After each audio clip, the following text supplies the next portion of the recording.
¿Qué tal? Bienvenidos nuevamente al curso Historia de la Iglesia. Hoy hablaremos de los siglos 9 y 10. Siglos un poco turbulentos como tantos siglos que hemos visto, comenzando por el siglo IX, que se distinguirá por invasiones nórdicas. Los que hayan visto la serie de los vikingos en Netflix o la serie del Último Reino también de Netflix hablan precisamente de este periodo. Son invasiones nórdicas que se enfocarán principalmente en las Islas Británicas, una parte de Francia, pero que llegarán por otras rutas hasta Sicilia, un grupo, y otro grupo hasta Rusia, donde fundarán propiamente el nuevo reino. Por otro lado, los sarracenos, que ya es del mundo islámico, lograrán penetrar y saquear Roma en el año 846. En el caso de lo que hoy es Inglaterra, Egberto en el año 838 logrará unificar el reino. Hijo de vikingos, Rurik comenzará a unificar Rusia. Y por otro lado, llegaremos a entender que el crecimiento del Islam se fue por todo el norte de África y llegó a España, en el 711, cruzan los Pirineos, los detiene el abuelo de Carlomagno, Charles Martel, en la batalla de Poitiers, y quedarán replegados prácticamente a 3/4 partes de la península ibérica. Allí se configuran poco a poco las regiones políticas de Cataluña, de Aragón, de Castilla, de León, que conocemos en la actualidad, y sobre todo el Emirato de Córdoba, que llegará a su esplendor. Ya desde el siglo VIII habíamos hablado del Renacimiento carolingio, particularmente con la figura de Alcuino, que propició realmente la renovación de la cultura y el arte en las así llamadas Schole Palatine, las escuelas de palacio, que también tuvieron su reflejo en las Schole Cathedralizie, las catedrales que también tenían escuelas. Se distinguió particularmente Juan Scott Riugena, quien dirigió la escuela de la Catedral de París. Por otro lado, es un siglo donde el cristianismo sigue avanzando, porque no toda Europa es cristiana todavía, de manera que los búlgaros lograrán convertirse en el año 868 con su rey Boris, y en el año 863 serbios y croatas ya serán cristianos.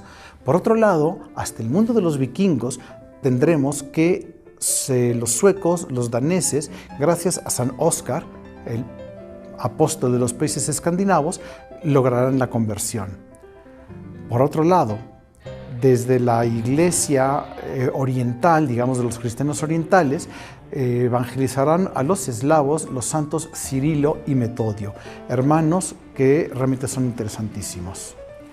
Bizancio seguirá, sin embargo, dando sus problemas y reunirán un cuarto concilio constantinopolitano, donde querrán tener problema por aquello de las imágenes que habíamos visto y que no terminaban de solucionar.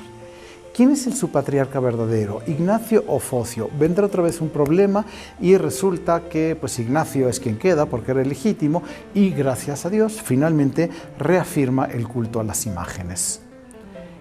¿Y qué pasaba mientras tanto en Roma? Es quizá el siglo más triste de papas romanos.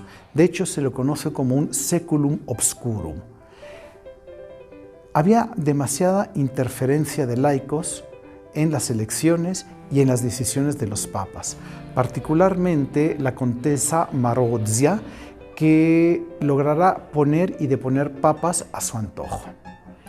Pasados ya al siguiente siglo, poco a poco veremos que desaparece la unidad europea y que, si bien existía el cargo de emperador desde tiempos de Carlomagno, resultaba, salvo excepciones, un título más bien nominal.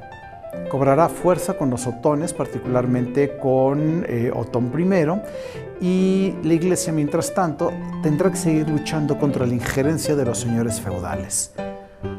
Es en este siglo, y a pesar de todos los problemas que acabo de mencionar, donde un grupo de monjes de corte benedictino, como eran todos los monjes hasta el momento, decide crear algo nuevo, Cluny. Por un lado, obispos que se meten en el monasterio sin corresponderles. Por otro lado, peor, señores feudales que quieren regir los monasterios y como dependían de alguna manera, particularmente en lo económico y en lo territorial, de estos señores feudales, van a llegar a la conclusión: nuestra solución es independizarnos.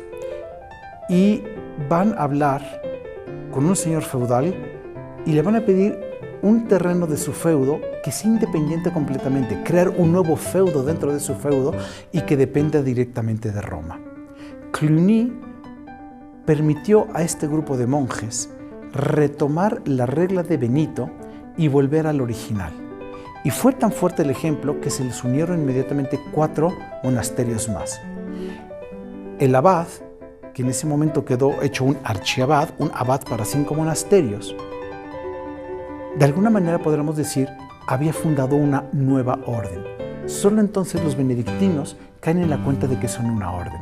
Y a partir de Cluny veremos que comienzan en la Iglesia a surgir las órdenes a las que tan acostumbrados estamos en la actualidad. 2 siglos, como hemos visto, convulsos. Y aún así, llenos de avance de cristianismo, llenos de conversiones. San Vladimiro, por ejemplo, convertirá a los rusos al cristianismo en el año 1054. En el año 961, Hakon lo hará con Noruega. San Esteban convertirá a Hungría en el año 986. En el 996 ya podemos considerar cristiana a Polonia gracias al duque Mieczysław, y San Adalberto será uno de los principales factores tanto para Polonia como para Hungría en estas conversiones. Con la expansión de vikingos también se expande el cristianismo y en torno al año 1000 tanto Islandia como Groenlandia verán ya las primeras manifestaciones de cristianismo. Con esto les invito a no perderse la clase. Nos vemos, que hay mucho tema que profundizar.